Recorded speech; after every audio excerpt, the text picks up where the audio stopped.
Fear of rejection is so painful and holds us back in so many ways. And this is also very true in our relationship lives and our search for love. How do you dramatically turn down the volume on your fear of rejection? Stay tuned to this episode to learn how. If you've ever been disillusioned, disappointed, or discouraged in your search for love, and you know there has to be a better way to find the healthy, soul-filling love you've always longed for, then you've discovered the podcast for you. I know, as Ken's work personally has led me to find the love of my life. So here's your host of Deeper Dating, Ken Page. So fear of rejection, it's such a crippling experience, such a painful experience, and it's also so important to the human condition. And I think that a lot of us are kind of stunned by how much we feel the pain of rejection, by how much the experience of exclusion actually really hurts us. And there's a lot of research on this as well. In fact, your body experiences and registers the pain of feeling excluded in very similar ways to physical pain, and actually in ways that activate the physical pain system in the body. In fact, there was a study done around 2010 by DeWall and colleagues that what they did was they gave people acetaminophen, which is a pain reliever. And as a result of that, people felt the hurt of exclusion to a lesser degree. And I think part of the message there is that exclusion really hurts. And people who have been rejected are more likely to overeat, procrastinate, take unnecessary financial risks, perform poorly on tests of intelligence, and actually be aggressive as well. Feeling excluded increases this sense of helplessness and worthlessness that we might feel in our lives, and that actually threatens our very meaning of life. We're herd animals, and we care deeply about being connected. It's as if there's an oxygen tube, and the experience of exclusion pinches the oxygen tube so that we feel less safe in our very survival, because connectedness is so essential for our survival. And people with a deep need for connectedness and affiliation can have that fear in an even stronger way, because this, what I call a core gift quality of needing deep connection, can both bring them more joy than many other people feel, but also create more pain when they feel like that's threatened. And people with ADHD, by the way, can have an intense reaction to rejection. It's something that's actually called rejection-sensitive dysphoria. And it's one of the greatest pains that people with ADHD have, is how profoundly sensitive they are to rejection. So I'm talking a lot about the pain of rejection, and I want to say that, so now we're going to move to, what do you do about rejection? And I'm going to share with you some concepts that are very profound and some concepts that are very practical and really helpful. But what I want to say first is that I think that the first step always is making space for these feelings that maybe we think we shouldn't have. I shouldn't care this much. I shouldn't be this sensitive. Well, I am. So I'm not going to change that by telling myself not to be. That will absolutely not work. What can I do instead? I can acknowledge the tenderness of my being, and I can hold that with what I call cupped hands, making space for it, not squeezing it, not trying to change it, not trying to shift it, but also not looking at it with coldness and a kind of chilly objectivity, but to hold it as part of my humanity. So I think that kind of self-compassion, what it does, it doesn't take the pain away, but it makes the pain less pointed and more rich. Somehow we are more connected to our humanity if we can hold that fear and that pain with cupped hands. Does that kind of take us from that problem or dramatically reduce the volume. No, but it helps. And now I want to talk about a very, very powerful thing that helps, and also helps in our relationships, in our careers, in our expression of self in the world, and in some really, really particular ways in our dating lives. And here's what that is. In some amazing way, the more we feel connected to the experience of self, to an actual visceral sense of self, what I call connected to our core gifts, connected to your heart, connected to your sense of your body, connected to your sense of purpose, that kind of wonderful space where you feel that there is a self there and that there's a kind of emanation of you-ness coming from that self. When you feel that, the more that you feel that, the less you will feel anguish around rejection. I don't know of research to back this up, but I know it's true in my life and in my decades of work as a psychotherapist. I've seen it be true for so many people, and a kind of very, very liberating thing. You know, there's such a pressure from the outside world. Sometimes it's imagined and sometimes it's real, about what we have to achieve and the milestones we have to hit and accomplish and the things we should do and the ways we need to act and the ways we need to look. God knows that is true in the land of dating. There's such a pressure that goes like outward from the outside in. It's this constant pressure. When there is a sense of self that we're feeling, a sense of connection to our gifts, our heart, our purpose, our kind of visceral presence, that presence is like a beaming outward. It counters the pressure from the outside, and it stops us from collapsing from that outer pressure. When we think about how other people are perceiving us, that sense of self starts to fade. And then this collapse happens when we get too worried about that. It's a collapse of self. The pressure of the outside eyes kind of begins to crush us. When we instead can think, what am I feeling? What would bring me joy here? What hurts me here? What are my needs here?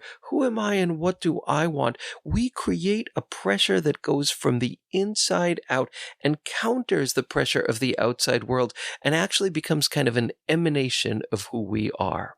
There's an inverse relationship between living present sense of self and that crippling, painful fear of being rejected. I remember many, many years ago being in therapy, and I had a boss, and I was really, really kind of constantly thinking about what she thought about me and always feeling not right and not good. And my therapist said something really wise. She said, "What do you think of her?" Which was really interesting, and I had my thoughts. And she said to me, she said, "The degree to which you lose that eye that looks out at the world, to that degree, the eyes looking at you will become giant. They will dwarf you. They will be senior to you. They will make you doubt yourself. If you can't find your EYI, then the eyes of the world will kind of eat you alive." Well, this was just a revelation. When there's a vacuum of sense of self or authenticity, like we want to do something or say something, but we can't even let ourselves find it inside because we're so worried about what other people expect of us and how we're performing according to that, we create a vacuum inside. And nature abhors a vacuum. And that vacuum gets filled with lots of different kinds of pain, where the world's eyes begin to kind of take us over and colonize us. So then there's a few questions that come up with that. How do you develop that sense of self? Well, that's a rich, rich question. And this is something I would love you to think about right now. What ways of being activate that sense of self that emanates outward, that has a sense of life and mission and worth? Who are the people with whom you feel that? Like you want to get out there, you want to play, you want to be alive. They want you to do that. You are welcome. You are invited. Those are your people. I heard of an experiment, I don't have any details about it, where senility, the experience of senility was induced in some people. There was a group of people that were living together, and a number of them were targeted as the ones who would be excluded, and their words, their advice, their insights would just be treated in a way as somehow less than, in a way that happens often with older people in our culture. And the symptoms of senility were induced by people doing that to them, which is like poignant and painful, but helps us understand the preciousness of our humanity. So what are the things that help you connect with the real, authentic you?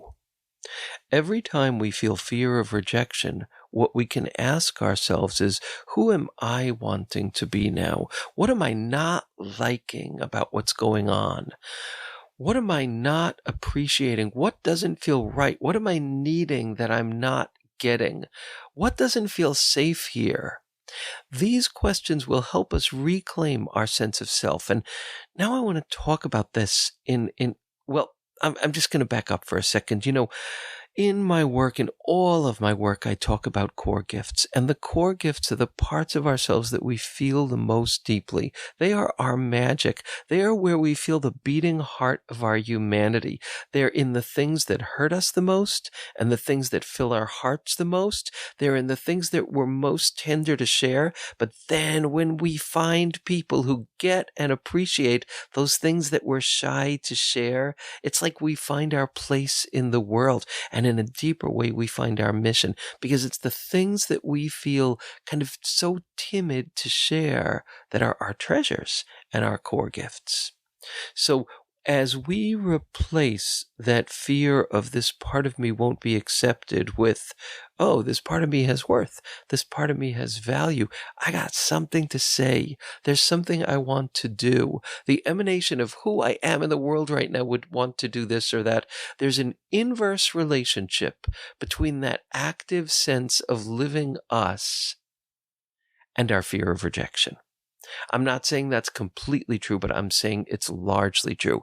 And now I want to say something about how profoundly that affects dating. Because here we are, and we're like naked. We're auditioning. We are out there in the world with strangers looking for our soulmate.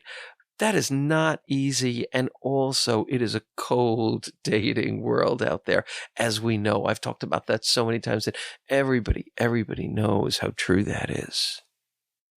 And once again, the same formula. The degree to which we are worried and disturbed by the eyes looking at us. Will I be seen as attractive? Will I be wanted? Will I be desirable? Will I make it in that world? Is the degree to which we're going to reduce the emanation of self, the degree to which the pressures of the outside will kind of collapse our sense of self-worth. So what do we do about that? Well, in all the work that I do, that is so much of what it's about.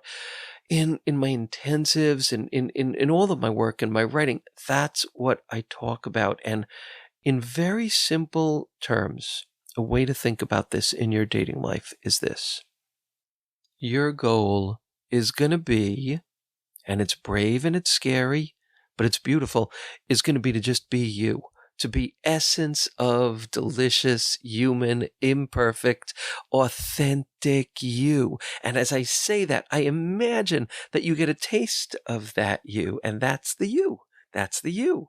So if your mission in dating shifts and becomes less, how am I going to find somebody where there's mutual attraction who's going to like me? And it becomes, I'm going to emanate me, and I am going to look for the people with whom my soul kind of feels safe and seen and appreciated when I do that.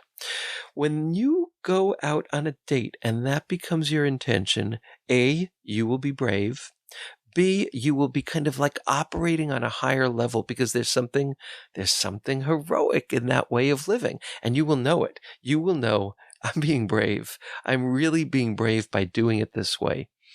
I had a client that kind of went through this experience of naming and identifying his core gifts, these qualities that were the most essentially him.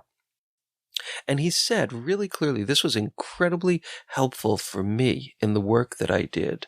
He said, I have a totally different intention in dating. It's completely different now. My intention is to go out and be authentic me and see with whom that works, with whom that vibes, with whom that feels wonderful. That's my job. That's my intention. And he described directly how dramatically his fear of rejection diminished by doing that. And also how much more likely he was to meet women who really kind of matched for him. And he met his soulmate and they got married. And this was because of this shift where he treasured and became who he was, and his intention shifted. And I want to encourage all of you in your dating life to have intentions of authenticity, intentions of being connected. Like if you're going out to an event, this is a really helpful tool, is have an authentic intention. Like, yeah, if I do that, I'm going to be being me. Like, for example, I'm going to smile at people. Even if I feel shy, I'm going to like crack a smile. I'm going to smile at people. And even not just the people I'm attracted to, just to people at this party. That's going to be my intention. So you do that at the party, and let's say you meet nobody. But there's some kind of personal power that comes and a sense of some success because you have lived your intention. So I want you to just, kind of picture the freedom and the beauty of living that way. And what I want to tell you is that when you do that, not only will your fear of rejection diminish, not all the time and not perfectly, but pretty significantly, but also you will be so much more likely to meet somebody who is looking for somebody like you. So you may be hearing little drip, drip, drip, drip, drip. It's raining outside and the rain is kind of quietly hitting my window. I don't think you'll be hearing it, but if you do, my apologies. So another really interesting thought is that fear of rejection is kind of fear of being bigger. Because when you think about it, living this way that I'm talking about, it involves a bigness of self. It involves an expressiveness, an authenticity, a spontaneity, a playfulness, a soulfulness, a sensuality. And we become bigger when we do that. And that biggerness on its own is scary. And Abraham Maslow actually said that a lot of times our fear of rejection is not so much fear of rejection. That fear of rejection is a way of stopping ourselves from being so much bigger. And he says that it's an evasion of one's own growth, setting low levels of aspiration, the fear of doing what one is capable of doing, voluntary self-crippling. And he talks about these as being fears of like, if we're too big, we will feel like we're being grandiose. We will feel like people will think we're grandiose. We are too much. So I think that's a really interesting thing. This concept of fear of rejection is often a kind of fear of success. And there's a really interesting question that I want to pose to you. Because, and this is like a little bit different, but let's just go with this concept of sometimes our fear of rejection that then stops us from being this richer, more authentic, more vibrant, more risk-taking version of who we are. That maybe we're doing that because we know that if we do it, we're going to be more successful. We're going to be more powerful. We're going to be more alive. We're going to be more magnetic. And that brings up its own set of fears. So that's a really fabulous question, too. If I let myself be this fuller, richer me, what am I afraid of? Yes, I might be afraid that I'll be rejected. But let's just say I won't be rejected and more people are going to be interested in me. Well, then what is scary about that? Maybe it's saying no to people. Maybe it's having romantic and sexual boundaries because those boundaries have been invaded in our lives. Maybe it's because we will have to really continue to reveal our humanity or our vulnerability, and that's scary too. So sometimes fear of rejection is actually kind of something different. It is a way to keep ourselves safe from being the bigness of who we could be. So I just want to offer that as a connected thought. And now I want to share last this kind of practical thing that you can do. So I had a client once who said to me that a coach said to him that he had an assignment, and the assignment was to go up to the 10 most attractive guys in a bar or at a party, the 10 most attractive guys, and say hello to them and interact with them and approach them. Actually, in a way that, subtly and appropriately let them know that they were interested. So he did that. He said it was tremendously empowering. And I tucked that exercise, I was single at the time, and I tucked that exercise away thinking I could never, never do that. And one night I was in New Orleans. I was alone. I was in this club, and I said, I'm going to do it. And I did it. I went up to 10 different people, the 10 guys who were the most attractive to me in this big club. I did it. Every one of them was not interested. All 10, I swear to God, not one was interested. But this is what I have to tell you. If I would have not had that exercise and I would have gone up to 2 people and they would have not been interested, I would have left that bar deflated, really deflated. I went through 10 different people rejecting me, and I left feeling kind of okay. I had a sense of emanating self. And why was that? That was because it was my intention and my decision, deciding what I wanted to do and then doing it. So I just love that story. And I want to share one more story. I used to run deeper dating events, which were events for single people who wanted to meet in a healthier, more positive, wonderful way in person.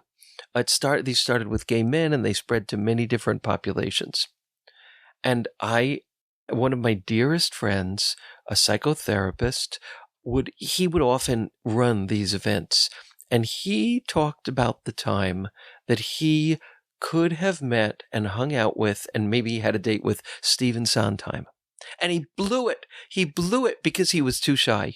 And he realized that the pain of missing that opportunity was about 1,000 times worse than the pain of having had Stephen Sondheim not be interested.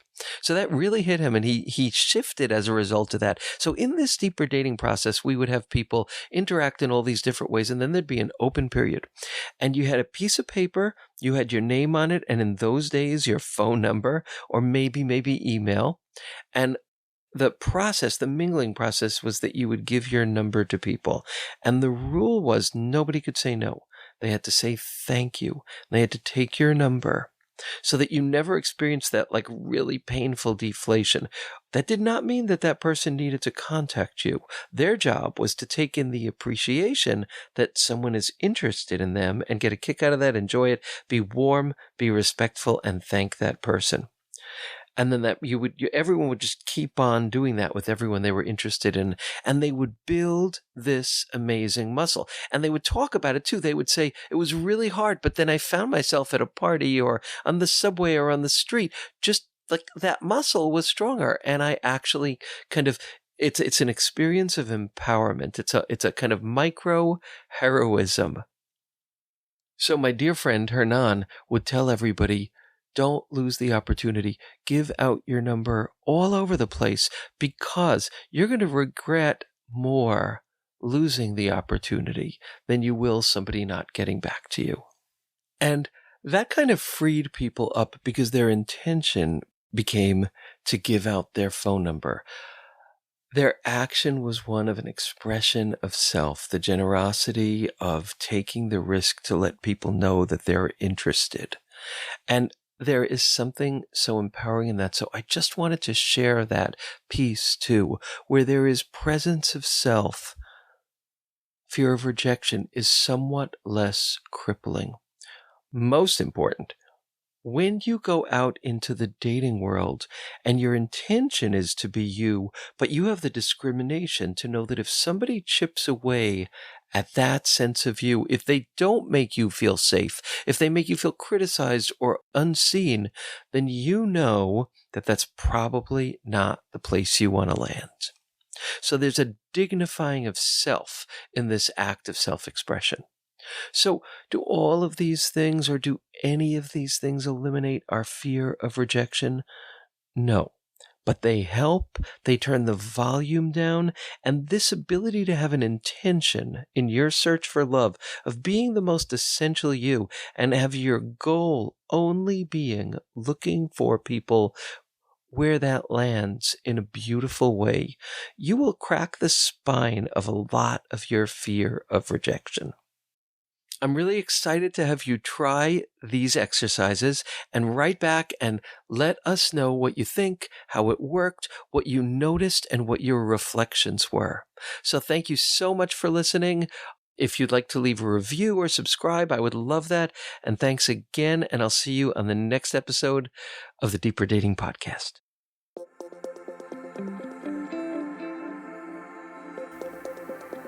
And that's it for today's episode of Deeper Dating. Be sure to go to deeperdatingpodcast.com, as Ken has a few more gifts for you. Then join us on the next episode.